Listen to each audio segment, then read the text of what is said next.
Hey viewers, welcome to day 42 of the last 100 days of 2015. Today we're playing Demonrift TD.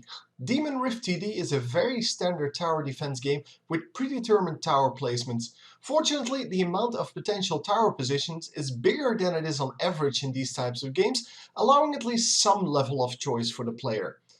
When I first started playing the game, the graphics were kind of off-putting, especially the size of the soldiers compared to the size of the map.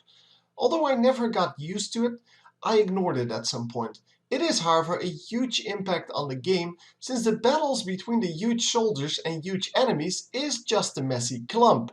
So I couldn't really figure out why some enemies got through without fighting my soldiers. I decided that it was easier to just build more units instead of worrying about the details of the game.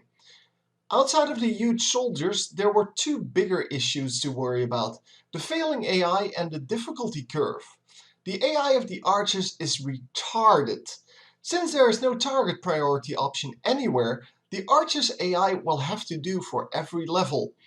And since archers prefer to shoot air units, they will prioritize those over any other units, meaning that as soon as an air unit comes into range, the ground units will just walk past them and they never even notice. This is so frustrating, because the archers are often your main source of damage. The foot soldiers, knights and golems are just there to hold the ground units in place while the archers kill them. The difficulty curve. Well, let's just say the creator of this game didn't actually want us to complete the game. The game has 20 levels and the first 13 are fairly easy to win. In fact, I didn't really get into serious trouble at all. And then we get to level 14, which was completely impossible. All of a sudden, I can't kill the enemies at all. Plus, they come from all sides at the same time, while I can only build a few defenses. Apparently the first 13 levels were designed to be won without any upgrades, and the last 7 levels were designed to win with full upgrades.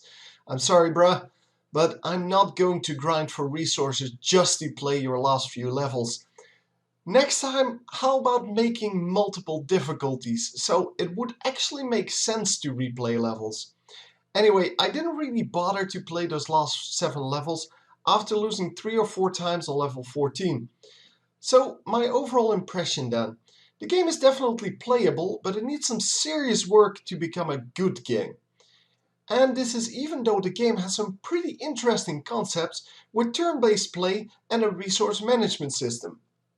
I hope you enjoyed, and I'll see you next time. GG!